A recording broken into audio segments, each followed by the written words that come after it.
wa South Africa wanafukuza wageni. Kweli wageni wameondoka na wengine wapo kwenye prosesi za kuondoka mpaka sasa hivi. Je, unajua nini kitatokea South Africa hapo baadaye? Tupate habari kamili.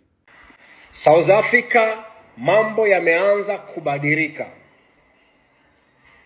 South Africa, Afrika ya Kusini, mambo yameanza kuwa magumu, na hii ni baada ya ajenda ya kufukuza wageni.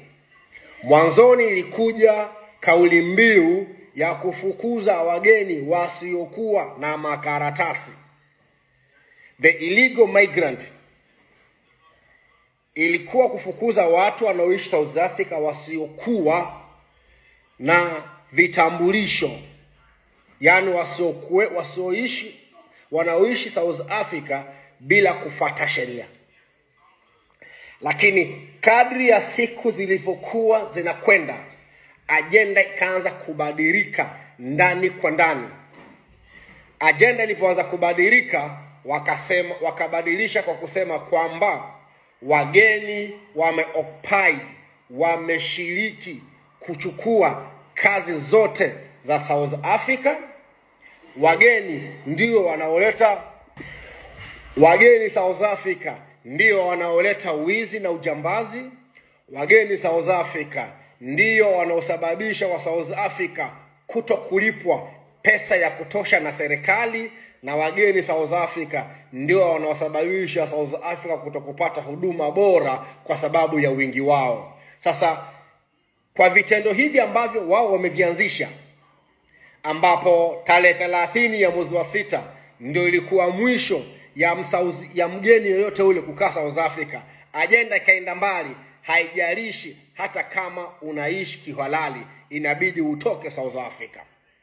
Nchi zingine zilifikiri tu ni maamuzi ya watu binafsi, lakini baada ya waandamanaji kuposti video wakiwa na rais wa South Africa Ramaphosa, watu wakajua kumbe huu ni mpango wa serikali kupitia hawa jamaa, kwa sababu hata rais aliliunga mkono. Sasa kwa vitendo hivyo watu wakaanza kutoka kurudia makwao.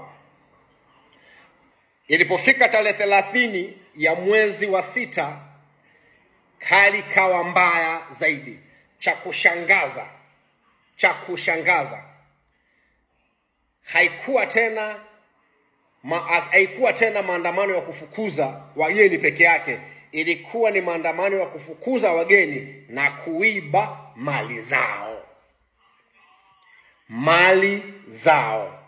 Sasa imeenda hivyo, ikafika hatua imekuwa mbaya zaidi. Wakaanza kuingia nyumba hadi nyumba, duka hadi duka, kuanza kuiba mali za watu. Sasa tumeki matawasi wa South Africa walifikiri ajira za South Africa zimetengenezwa na wa South Africa peke yake. Yani wao walifikiria zile ajira ambazo wa South Africa wameajiriwa, ambao watu wageni nao pia wameajiriwa, walifikiria zile ajira zimetengenezwa na wa South Africa peke yake. Sio kweli. Sasa wamejionea wenyewe. South Africa imegawanyika katika matabaka 4 kwa sasa kufikia jana tarehe 4. Tabaka ambalo limeamua kwamba wageni wasitoki, tabaka ambalo lenyewe linabaguliwa kwa sababu ya minority, kwa sababu wao ni wachache. Alafu kuna tabaka linajiona lenyewe ndio lenyewe. Alafu kuna tabaka la wa South Africa mabuli, wazungu. Ni wa South Africa, wao ni wazungu. Sasa issue iko hivi, tutakuja issue ya wazungu baadaye. Issue iko hivi, baada ya wageni kutoka South Africa kuanzia tarehe 30, na sasa mchakato wa nchi nyingi serikali zimeamua kutangaza kwamba wageni wao wote wanaoishi South Africa waweze kujiandikisha ili waweze kurudia nyumbani. Kenya imetangaza, Tanzania pia, Zambia washafanya, Ghana washafanya, Nigeria wanaendelea kufanya, Mozambique wanaendelea kufanya, Zimbabwe wanafanya, Kongo wako wanafanya. Sasa kufikia jana tarehe 4 ya mwezi wa 6, kazi ambazo zimepotea, yani watu ambao wamepoteza kazi ambazo mpaka sasa South Africa hazipatikane zimefikia 1,125,000. Kazi 1,125,000 zimefungwa. Zimefungwa kwa nini? Kwa sababu wageni wameenda na kazi zao.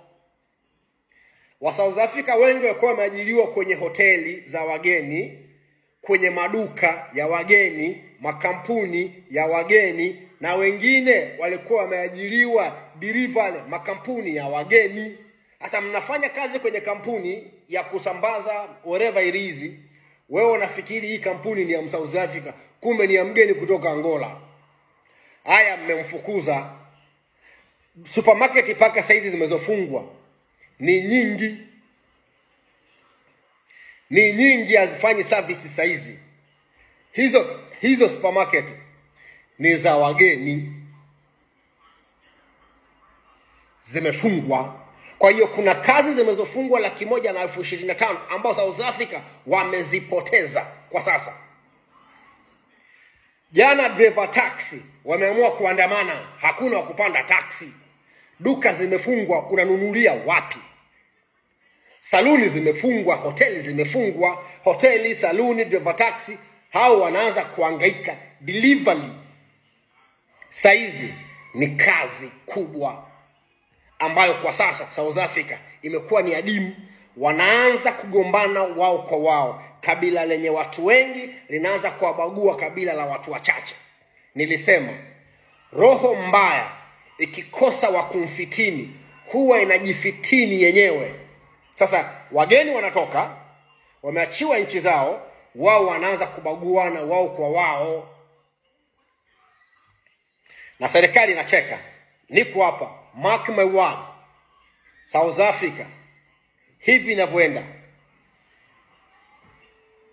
uchumi kuanguka ni hivi.